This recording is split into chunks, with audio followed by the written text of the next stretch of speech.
Salam əziz abituriyentlər, bugün sizə 17 may tarixində Güvən Nəşriyyatı tərəfindən keçirilmiş 14-cü sınavın izahını təqdim edirəm. Əvvəlcədən qeyd edim ki, bu cür videolar vaxtında qarşınıza çıxması üçün mütləq şəkildə videonu bəyənib kanala abunə olmağı unutmayaq. Keçək sualların izahına. Abituriyentlər, bunları qeyd edim ki, birinci və ikinci blokların sualları eyni olduğuna görə hər iki blok sualları buradan yoxlaya bilər. Keçək suallarımızın izahına. Birinci sualımızda bilirik ki, sol tərəfdə 4/1 üzərində x-dir. Yəni biz bunu 2 üzərində -2x şəklində yaza bilərik. Sağ tərəfimizdə loqaritma, demək 2 üzərində loqaritma 2 əsasından 16 ilə 16-ya bərabərdir. Biz bunu 2 üzərində -2x bərabərdir. 16-nı isə 2 üzərində 4 şəklində yaza bilərik ki, buradan alırıq ki, demək, -2x bərabərdir 4-ə. Buradan x-imiz bərabərdir -2-yə. Birinci sualımızın doğru cavabı A bəndi. Keçək ikinci sualımızın izahına. İkinci sualımızda deyir ki, funksiyası verilir üçün olarsa ABC hasilini tapın. Əziz abituriyentlər, biz birinci bilməliyik ki, bu cür sualların həllində, yəni bizə verilib fx+1. Biz burada x-in yerinə elə bir ifadə yazmalıyıq ki, bizdə fx funksiyası alınsın. Onda x-in əvəzinə x-1 deyə bilərik. Gəlin indi baxaq görək nə alınır. F x əvəzinə yazsaq x-1 üzərinə gəl 1. Daha sonra 3x-1-in kvadratı üstə gəl 8 vurulsun x-1 üzərinə gəl 9. Bu şəkildə yazsaq alınır bizdə demək x-1 və müsbət bir islah olsa fx bərabərdir 3 vurulsun, bu hissəni açaq, x kvadratı çıxaq 2x plus 1, üzərinə gəl 8x çıxaq 8 plus 9. Buradan nə alırıq? Demək, fx-imiz bərabərdir 3x kvadratı, -2x 3-ə vursaq, -6x, 3-ü 1-ə vursaq, plus 3, demək 8x və -8 üzərinə 9 gəlsək plus 1-ə. Biraz da sadələşdirmə yaparsaq, demək fx funksiyamız 3x kvadratı, -6x-in üzərinə 8x gəlsək müsbət 2x-dir və 3-ün üzərinə 1-i gəlsək, buradan isə 4-ə bərabər olduğunu alırıq. Gəlin indi verilmiş funksiyamızı, yəni fx-i də onun altından qeyd edək. Fx bərabərdir ax kvadratı üstə gəl bx üstə gəl c. Biz buradan görürük ki, a 3-ə, b 2-yə, c isə 4-ə bərabərdir. Məndən nə istəmişdi? ABC hasilini. ABC də bərabərdir 3 vuraq, 2 vuraq 4, yəni 6, 4, 24. Demək, hasilimiz 24-ə, yəni D variantına bərabərdir. Keçirik 3-cü sualımızın izahına. 3-cü sualda bizə deyir ki, ilk n həddinin hasili hn bərabərdir 2 üstü n kvadratı olan ardıcılığın ikinci həddini tapın. Əziz abituriyentlər, topluda da bu şəkildə suallarımız var. Biz bilirik ki, B2-ni tapmaq üçün mütləq şəkildə H2-ni H1-ə bölməyimiz lazımdır. H-da, yəni düsturumuzda n-in əvəzinə 2 qoysaq, 2 üzərində 2 üstü 2 bölünsün, demək 2 üzərində 1 üstü 2. 1 üstü 2 1-i verir, məxrəcimiz 2 eləyəcək. Sürətimizdə 2 üstü 2 4 eləyir, 2 üstü 4 də 16 eləyir. 16-nı da 2-yə bölsək 8-ə bərabərdir. 3-cü testimizin cavabı C variantı. Keçək növbəti 4-cü sualımıza. 4-cü sualımızda deyilir ki, tərəfi 12 sm olan düzgün altıbucaqlının xaricinə çəkilmiş çevrənin radiusunu tapın. Əziz abituriyentlər, biz bilirik ki, düzgün altıbucaqlı xaricinə çəkilmiş çevrə deyəndə, yəni burada bir xaricə çəkilmiş çevrə göstərsək, bilirik ki, xaricə çəkilmiş çevrənin radiusu elə nəyə bərabərdir? Tərəfə bərabərdir. Onda R bərabərdir A yaza bilərik ki, buradan da çəkilmiş çevrənin radiusunu tapın deyir. Radius tərəfə bərabərdir. 4-cü testimiz A variantı. Keçirik 5-ci sualımıza. K-nın hansı qiymətinə kvadrat tənliyin 2 bərabər kökü var? Biz bilirik ki, kvadrat tənliyin nə zaman 2 bərabər kökü var? Bəli, kvadrat tənliyin diskriminantı 0-a bərabər olarsa, onda buradan yazırıq ki, B kvadratı, yəni 12-nin kvadratı çıx 4AC, 4 vurulsun, 2 vurulsun, K bərabərdir 0-a, mənfi demək 8K bərabərdir demək mənfi 144-də. Buradan da k bərabərdir 18-ə. K-nın 18 qiymətində tənliyimizin 2 bərabər kökü var. Keçirik növbəti 6-cı sualımıza. Deyir, tənliyinin ən kiçik müsbət kökü neçə dərəcədir? Bu cür tənlikləri həll etmək üçün əvvəlcə sadələşdirməmizi aparsaq, kosinus kvadratı x çıxaq sinus kvadratı x vurulsun. A kvadrat çıx b kvadrat düsturü kimi atsaq. Kosinus kvadratı x üzərinə gəl sinus kvadratı x bərabərdir mənfi 1. Biz bilirik ki, əsas eynilikdən bu hissə 1-ə bərabərdir. Onda kosinus kvadratı x çıxaq sinus kvadratı x bərabərdir mənfi 1 tənliyini alırıq. Biz də bilirik ki, əziz abituriyentlər, bu tənliyimiz demək sol hissəsi kosinus 2x-in açılışıdır. Bərabərdir mənfi 1-ə. Kosinus mənfi 1-ə bərabər olan halı xüsusi haldır. Onda yaza bilərik ki, 2x bərabərdir. Mənfi 1-ə bərabər olan halımız pi plus 2pk-dır. Buradan x-imiz bərabərdir. Hər tərəfi 2-yə bölsək, pi bölünsün 2, üstə gələk pk. Dərəcəyə çevirsək, alarıq ki, buradan demək x bərabərdir 90 dərəcə üzərinə gəl 180 k şəklində yaza bilərik. Bizə deyir ki, ən kiçik müsbət kökü. Ən kiçik müsbət kökü dediyinə görə k-nın əvəzinə 0 qoysaq, ən kiçik müsbət kökümüz olacaq. X bərabərdir 90 dərəcə. Demək, doğru cavabımız olacaq D bəndi. Keçirik 7-ci sualımızın izahına. 7-ci sualda bizə 2 oxşar üçbucaq verilib. Demək, A, B, C üçbucaqları, demək, A, B, C deyək. Bir də D, Y, F üçbucağı verilib. Demək, D, Y və F üçbucağı. Burada bizə deyir ki, BAC 80 dərəcə. BAC. Bu bucağa biz 80 dərəcə desək. Daha sonra deyir DYF, DYF, yəni bu bucaq çıxaq YFD, YFD. Bu bucağın fərqi 40 dərəcə. Onda bura alfa yazsaq, bura biz alfa plus 40 dərəcə yaza bilərik. Bu üç bucaqlar oxşar olduğuna görə eyni şəkli burada da yazmaq olar. Alfa plus 40 dərəcə yaza bilərik. Onda demək 80 plus alfa plus 40 əvəzinə biz 180 dərəcə qeyd edə bilərik. Buradan alırıq ki, 2 alfa bərabərdir 80 və 40 120-dir. Sağ tərəfə keçirsək 60 dərəcəyə. Onda buradan alfamız bərabərdir 30 dərəcə. İndi bizdən istənilir nə? BCA bucağı. BCA bucağı. Yəni alfanı istəmişdik. O da 30 dərəcə. Yəni doğru cavabımız B bəndi. Keçək növbəti 7-ci, daha doğrusu 8-ci sualımıza. 8-ci sualımızda bizdə inteqralla bağlı bir sualdır. Deyir, xətləri ilə hüdudlanmış fiqurun sahəsini hesablayın.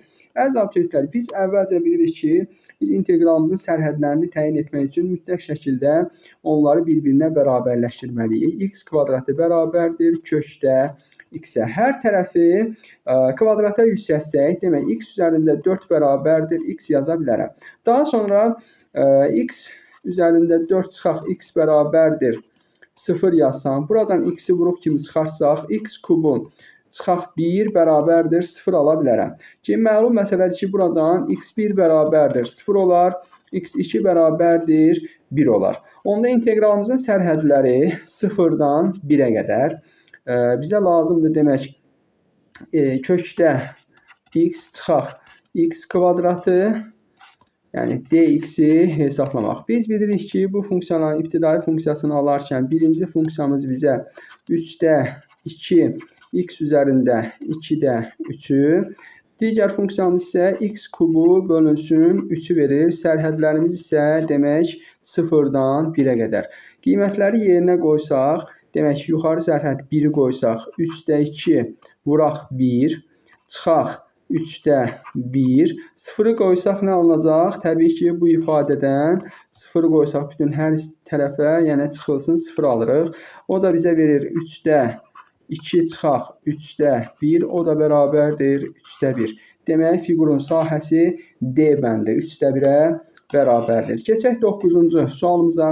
9-cu sualda deyir, torbada 6 qara, və 4 ağ kürəcik var. 4 ağ kürəcik. Torbadan yerinə qaytarmaqla ardıcıl çıxarılan 2 kürəcikdən birinin qara.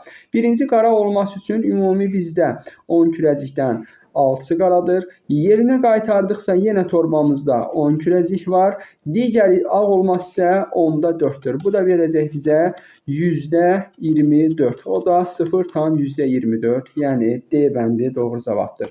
Keçirik növbəti sualımıza. 5-ci sualda, daha sonuncu sualda bizə deyir 5 elementli çoxluğun alt çoxluqların sayı.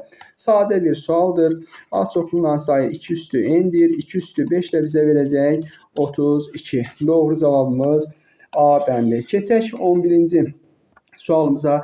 Deyir fermada 36 keçi, 54 camış və 72 inək, 108 qoyun var. Bu saylar dairəvi diaqramda təsvir edilərsə, qoyunlara uyğun mərkəzi bucaq neçə dərəcədir? Dairəvi diaqramı yadımıza salsaq, əziz abituriyentlər, burada bir 360 dərəcədən söhbət gedir. Demək, ümumi heyvanlarımız 36 plus 54 plus 72 plus 108 cəmi bizə verəcək, demək, 270-i. 270 heyvan var. Bu 270 heyvan 360 dərəcəyə uyğundursa, bizə qoyunların sayı 108 olduğuna görə 108 heyvan isə x dərəcəyə uyğundur. Buradan x-i təyin etsək, sürətdə 108 vurulsun 360, məxrəcdə 270, 90-a ixtisar eləsək 4 burada 3 qalacaq. 3 ilə 108-i ixtisar etsək 36-dır. 36-nı 4-ə vursaq 144 dərəcə. Demək, doğru cavabımız olacaq C bəndi. Keçirik 12-ci sualımızın izahına. 12-ci sualda bizə deyir, katetləri 6 və 8 olan düzbucaqlı hücranın böyük kateti ətrafında fırlanmasından alınan konusun yan səthinin sahəsi. Əziz abituriyentlər, biz bilirik ki, konusu hesablayan burada bizə deyilir ki, böyük katet. Böyük katet yəni hündürlük mənasına gəlir burada. Hündürlüyü 8 isə kiçik katet burada yəni radiusumuz olacaq. Yəni R bərabərdir 6-dır. Belə bir konus alınıbdır burada. Biz 6 və 8-i görən kimi elə 10 deyə bilərik. Onda S yan sahəmiz bərabərdir pi R L olduğunu xatırlasaq. Pi radiusumuz 6, doğranımız isə 10-a bərabərdir, oldu 60 pi. Doğru cavabımız 12-də B bəndi. Keçək növbəti sualımıza. 13-cü sualımızda deyir, düzbucaqlı paralelepipedin oturacağı kvadratdır. Yəni oturacaq kvadratdırsa bütün ölçülərə biz A deyə bilərik. Onda A bölünsün C 2 bölünsün 3 nisbətindədirsə, paralelepipedin yan səthinin sahəsini tapın. Əziz abituriyentlər, burada deyir yan səthinin sahəsi. Mən bunların hər birinə C deyə bilərəmmi? Hündürlüklərin hər biri C-dir. Onda baxıram ki, yan səthimiz CA, CA, CA, CA. Yəni 4CA-mız nəyə bərabərdir? 96-ya. Ki, yan səthinin sahəsini 96 verir. Buradan alıram ki, CA hasili bizə 24-ə bərabərdir. CA-nın 24 olduğunu bilirik. Daha sonra A bölünsün C, yəni A bölünsün C bərabərdir 2 bölünsün 3-dən. A-ya biz 2K, C-yə isə 3K deyə bilərik. Onda 2K vurulsun 3K da bərabərdir 24-dən. 6K kvadratı bərabərdir 24-dən. K kvadratı bərabərdir 4K-ya biz 2 deyə bilərik. K-nın 2 olduğunu aldıq. İndi gəlin K-nın yerinə 2 qoysaq, demək A bərabərdir 2 vur 2, 4. C bərabərdir 2 vurulsun 3.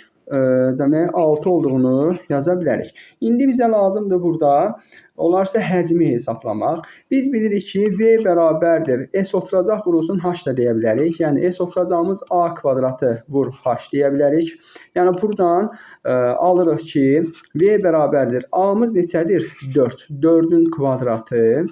H-ımız nəyə bərabərdir? C-yə. C-miz isə 6-dır. 16 vurulsun 6 hasili bizə verəcək yenə də 96-nı. Demək, həcmimiz 13-də A bəndi 96-ya bərabərdir. Keçirik 14-cü sualımıza. 14-cü sualda bir limit verilib. Gəlin əvvəlcə limitin içərisindəki ifadəni hesablayıb, daha sonra n-ci dərəcədən qüvvətə yüksəldək. Yəni yaza bilərəm limit n yaxınlaşır sonsuzluq halında. Gəlin bunu parçalayaq. N bölünsün 4n, üzərinə gəl 2 bölünsün 4n şəklində yazaq. Hələ üzərindəki n-ə fikir vermədən yazıram. Demək, yenə yazıram limit n yaxınlaşır sonsuzluğa. N-i ixtisar aparsaq 1 bölünsün 4, üzərinə gəl 2 bölünsün n ifadəsi, daha doğrusu 2 bölünsün 4n ifadəsi yazırıq ki, biz bilirik ki, n sonsuzluğa yaxınlaşanda bu ifadəmiz nəyə bərabərdir? Sıfıra bərabərdir. Onda baxa bilərik ki, limit n yaxınlaşır sonsuzluq halında 1/4-in üzərində n. Biz bilirik ki, bu ifadə də, yəni n sonsuzluğa yaxınlaşdığına görə bu ifadəmiz də nəyə bərabər olacaq? Sıfıra bərabər olacaq. 14-ün cavabı C bəndidir. 15-ci sualda bizə deyir ki, müstəvi üzərində olmayan, yəni gəlin onda müstəvimizi belə bir şəkil çəkək. Üzərində olmayan A nöqtəsindən bu müstəviyə uzunluğu 29 olan maye çəkilmişdir. Bu bizim mailimizdir, uzunluğu 29-dur və proyeksiyası 20. Proyeksiya deyəndə əzabətdə buradan bir hündürlük çəksək, proyeksiya bu hissədir. Proyeksiyamız 20-dirsə, onda bura bir h desək, h kvadratı üzərinə gəl 20-nin kvadratı bərabərdir 29-un kvadratına. Yəni h kvadratı buradan alınır 841 çıxaq 400-ə. Yəni h kvadratı 441-dir. H da 21-ə bərabərdir ki, hündürlüyümüz 21 sm olacaq. Y bəndi doğru cavabdır. Keçək 16-cı sualımızın izahına. 16-cı sualımız asan bir cəbri şəkildə göstərilən kompleks ədəddir. Demək, burada nə etməyimiz lazımdır? Əvvəlcə ortaq məxrəcə gətirsən, 1 çıxaq i vurulsun, 1 üstə gəl i yazsam, sürətdə isə 1 plus i-nin kvadratı üstə gələk 1 çıx i-nin kvadratı ifadəsini yaza bilərik. Məxrəcimiz 2-yə bərabər olacaq. Bilirik ki, a kvadrat çıx b kvadratı düsturu ilə 2-dir. Sürətdə 1-in kvadratı 1 plus 2 demək i.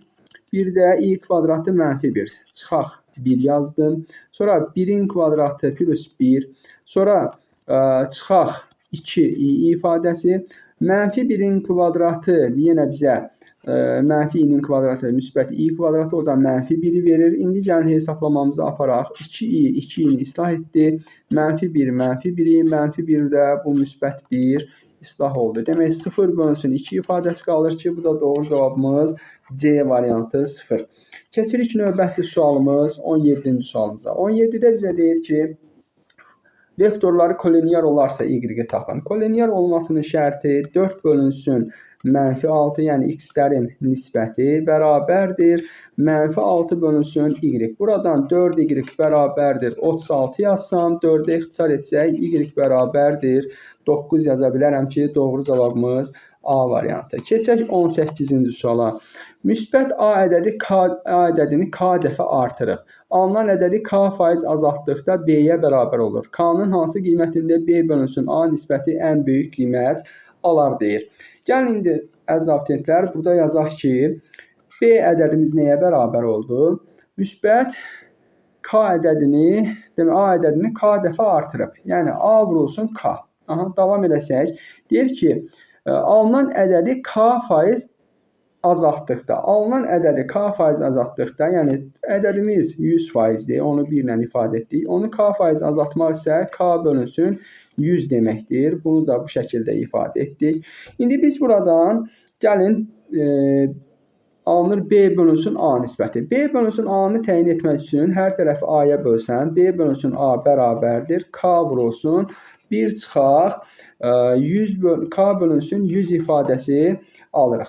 Buradan k-nı vurub atsaq, demək nə alınacaq? K çıxaq k kvadratı bölünsün 100. Bu şəkildə bir ifadə aldıq. Bunu da biraz sadələşdirməklə mən belə yaza bilərəm. Mənfi, demək 1 bölünsün 100 k kvadratı plus k. Bax, bu şəkildə bir tənlik aldıq ki, bu tənliyimiz kvadrat tənlikdir. Daha doğrusu natamam kvadrat tənlikdir. Kvadrat tənliyin təpə nöqtəsinin koordinatları üçün belə bir düstur bilirik ki, x0-ımız -b bölünsün 2a ilə hesablanır. Gəlin həmin düsturu burada təyin edək. Yəni biz bilirik ki, kvadrat tənliyin ən böyük qiyməti, yəni x0 nöqtəsində alır. Ona görə bu düsturu tətbiq edirəm. Onda biz k0 üçün deyək. K0 üçün nə alırıq? -b bölünsün 2a. -b'miz -1, k-nın qarşısı -1-dir. Bölünsün 2a-mız, 2 vuraq, a-mız isə demək, -1 bölünsün 100 ifadəsidir. Buradan biz alırıq ki, demək, mənfiləri islah etsək, daha doğrusu ixtisar etsək, 1 bölünsün 2-də 100 alırıq. Tərsinə çevirir yazsaq 2-də 100, o da bərabərdir 50-yə. Demək, nisbəti ən böyük qiymət alar. Neçəni aldıq? 50-ni. Doğru cavabımız Y variantı. Keçək 19-cu sualımızın izahına. Deyir ki, ifadəsini sadələşdirin. Biz bilirik ki, burada məxrəcdəki ifadəmiz kosinus kvadratı alfa çıx sinus kvadratı alfa kosinus 2 alfanı verir. Onda yaza bilərik ki, sinus 20 dərəcə bölünsün kosinus 2 alfadan kosinus 42-yə vursaq 80 dərəcə vurulsun sinus 80 dərəcə yaza bilərik. Daha sonra mən nə edirəm əziz abituriyentlər? Bu ifadənin demək 2-yə və 2-də 1-ə vursam. Baxın, 2-yə və 2-də 1-ə vururam məxrəci. Bu hissə mənə yenə sinus 2 alfa düsturunu verdiyinə görə yaza bilərəm. Sinus 20 dərəcə bölünsün 2-də 1 demək sinus 2 alfa 82-yə vursaq 160 dərəcə. Biz bilirik ki, sinus demək ki 160 dərəcə bərabərdir sinus 180 çıxılsın 20 dərəcə yaza bilərik və 160 dərəcə ikinci rub olduğuna görə sinus müsbət olduğuna görə müsbət sinus 20 dərəcəyə bərabərdir ki, bunun da əvəzinə demək sinus 20 bölünsün 2-də 1 sinus 20 dərəcə yazırıq. Sinus 20-ləri ixtisar etsək, buradan nə alırıq? 1 bölünsün 2-də 1 alırıq. O da bizə nəyi verir? 2-ni verir ki, bu testin də doğru cavabı B bəndi, yəni 2-dir. Keçək növbəti sualımızın izahına. Deyir ki, verilənlərə əsasən YS-ni, yəni X-i təyin edin. Burada uşaqlar, demək, oxşarlıq sualıdır. Bura bir alfa desək, təpədəki B bucağı ortaq bucaq olduğuna görə bura bir qamma deyək. Bura bir beta deyək. Onda buradakı bucağımız da elə betaya bərabərdir. Kiçik üç bucaqda alfanın qarşısı 10-un. Böyük üç bucaqda, demək bu bucaqlar alfa idi. Böyük üç bucaqda alfanın qarşısı 10 plus, daha doğrusu 8 plus x-dir. Keçək növbəti oxşar tərəfimiz demək betanın qarşısı 8-in, kiçik üç bucaqda betanın qarşısı 8-in, böyük üç bucaqda betanın qarşısı 16 olan nisbəti. 16 və 8-i ixtisar etsək, burada bir 2 alınacaq. Demək 8 plus x-imiz bərabərdir 2 vurulsun 10, 20-yə. Buradan x-imiz bərabərdir 12-yə. Bizdən şəkildə YS-ni, yəni x istəmişdi. O da doğru cavabımız B bəndi 12-yə bərabərdir. Keçirik növbəti sualımızın izahına. 21-ci sualda bizə deyilir ki, əziz abituriyentlər, trapesiyanın diaqonalının onun sahələri 36 və 144 sm olan iki oxşar üçbucağa ayırır. Gəlin əvvəlcə yazaq ki, demək, belə bir şəkil qeyd edək. Trapesiyamızın diaqonalı onu iki üçbucağa ayırır. Və orta xəttin, deyir ki, orta xəttin diaqonal ilə bölündüyü parçalardan kiçiyi 3-dür. Bu isə 3-dür. Gəlin indi sahələrin nisbəti yazaq. Demək, S1-in S2 olan nisbəti 36-nın 144 olan nisbəti, o da bizə 1 bölünsün 4 verəcək. Demək, mən bura hər hansı bir x yazsam, bura yaza bilərəm 4x. Yəni, uyğun sahələri bölündüyünə görə x və 4x şəklində yaza bilərik. Daha sonra biz bilirik ki, kiçik hissə, kiçik oturacağın yarısıdır. Yəni, bura x bölünsün, bax bu hissəyə x bölünsün 2 deyə bilərik. X bölünsün 2-nin qiymətinin bizə 3 olduğu verilib. Onda x nəyə bərabərdir? X bərabərdir. Biz nə yaza bilərik əziz abituriyentlər? X bərabərdir 6 yaza bilərik.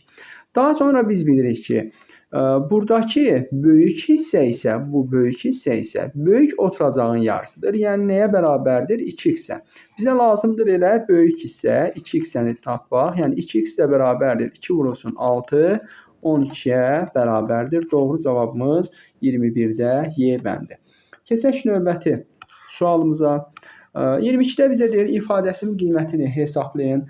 Əslində sadə bir sualdır əziz abituriyentlər. Demək, biz burada yazmalıyıq əvvəlcə A çıxaq 5, yəni 5-i sol tərəfə keçirib, kökdə A-nı sağ tərəfə keçirdim. Daha sonra hər tərəfi kvadrata yüksəldək. A kvadrat çıxaq 10A plus 25 bərabərdir A-ya daha doğrusu. A-nı sol tərəfə keçirsəm, A kvadrat çıx 10A çıxaq A bərabərdir mənfi 25-ə. Buradan A kvadrat çıx 11A da bərabərdir mənfi 25-ə. Məndən istənilən ifadə ilə A kvadrat çıx 11A-dır qiymətimiz mənfi 25-ə bərabərdir. Doğru cavabımız A bəndi. 23-cü sualda bizə deyir loqaritma 3 əsasdan 33 ifadəsinin qiymətindən böyük olan ən kiçik tam ədədi tapın. Məlum məsələdir ki, əziz abituriyentlər, loqaritma 3 əsasından 33 böyükdür. Nədən? Loqaritma 3 əsasından 27-dən kiçikdir. Loqaritma 3 əsasından 81-dən. Yəni, loqaritma 3 əsasından 33 böyükdür 3-dən, kiçikdir 4-dən. Məndən də deyir ki, böyük olan ən kiçik tam ədəd təbii ki 4-ə bərabərdir. Keçirik növbəti sualımızın izahına. 24-də deyir ki, ABCD düzbucaqlısında AC diaqonalına, demək, bir düzbucaqlı şəkil çəkək əvvəlcə. Əyani şəkil qarşısında işləyək. Demək, A, B, C və D. Düzbucaqlısında AC diaqonalı, bir AC diaqonalı çəksək. AC diaqonalı. Və bu diaqonalda bizə verilibdir. Bir dəqiqə. AC diaqonalı BY və DF. BY və DF. Hündürlükləri çəkilibdir, deyir. Hündürlükləri də qeyd etdik. Və BY bərabərdir 12. DY də bərabərdir, YF də bərabərdir 10. Olarsa AY neçə santimetrdir? Demək, bizdən istənilən məsafə bu x-dir. Biz bilirik ki, hündürlüklər bərabər hissələrə ayırdığına görə bu hissəni də x şəklində, bu hissəni də x şəklində adlandıra bilərik. Daha sonra düzbucaqlı üçbucağın düzbucaq təpəsindən çəkilən hündürlüyün xassəsini tətbiq etsək, h kvadratı bərabərdir m-in düsturu var idi. Həmin düsturu tətbiq edirik. 12-nin kvadratı bərabərdir. X vurulsun. Bütövümüz nədir? 10 plus x. Vurulsun 10 plus x yazsam. Bunun artıq qısa olaraq x-ə birbaşa 8 deyirəm. 8 vurulsun 18. 144-ü verdiyinə görə doğru cavabımız olacaq 8. Keçək 25-ci sualımızın izahına. 25-də bizə deyir ki, bərabərsinin tam əllərinin sayını tapın. Məlumdur ki, əziz abituriyentlər, bu cür sualları həll etmək üçün kəsirdən qutaraq. Birinci 4-ə vursaq, nə alırıq? Demək, 4-ə vursaq alırıq 8 kiçikdir, x minus 3 kiçikdir, bərabərdir 20. Daha sonra hər tərəfə 3 əlavə etsək, 11 kiçikdir, x-dən, o da kiçikdir, bərabərdir 23 ifadəsindən. İntervaldakı tam ədədlərin sayını tapmaq üçün nə etməliyik? 23-dən 11-i çıxmalıyıq. Doğru cavabımız olacaq 12. Keçək 26-cı sualımızın izahına. Mərkəzləri O və D olan iki çevrənin radiusları 12 və 16-dır. OD 24-dür.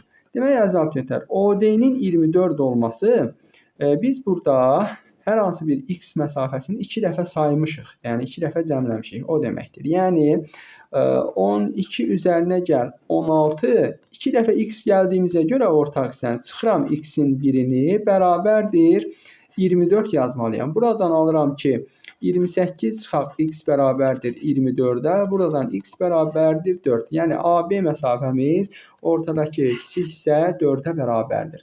Keçək növbəti 27-ci sualımıza. 27-ci sualımıza deyir, tənliyi ilə aşağıdakı tənliklə əmələ gətirdiyi sistemlər üçün uyğunluğu müəyyən edin. Yadımıza salaq ki, yeganə həllin varlığı üçün biz yazmalıyıq. A1-in A2 olan nisbəti fərqli olmalıdır. B1 bölünsün B2-dən. Həlli yoxdur. İkinci hal üçün yazmalıyıq demək. A1-in A2 olan nisbəti bərabərdir. B1-in B2-yə olan nisbəti, o da fərqli olmalıdır. C1-in C2 olan nisbətindən. Üçüncü halımızı isə buradan qeyd etsək, demək, sonsuz sayda həll üçün A1-in A2-yə nisbəti, B1-in B2-yə nisbəti bərabərdir, C1-in C2 olan nisbəti yazmalıyıq. Onda əziz abituriyentlər, birinci tənlik üçün mən sizə yazım. Tutaq ki, x plus y bərabərdir 1. Birinci tənliyimiz bu. İkinci tənliyimiz isə x minus y bərabərdir 0. Baxın, bu tənliyin şərti, yəni nisbətləri bir-birindən fərqli olduğuna görə elə 1-ə A, yeganə həllin varlığı yaza bilərik. Sonra digər tənliklərdən baxsam ki, hansı uyğun gələr? Demək, D tənliyini yazaq, baxaq. X plus y bərabərdir 1 yazıram və D-nin tənliyini yazsam 4x çıxaq 4y bərabərdir 3. Baxın, buradan da 1-in 4-ə nisbəti 1-in -4-ə olan nisbətindən fərqli olduğuna görə 1-ə A və D-ni qeyd edə bilərik. Keçək ikinci tənliyimizə.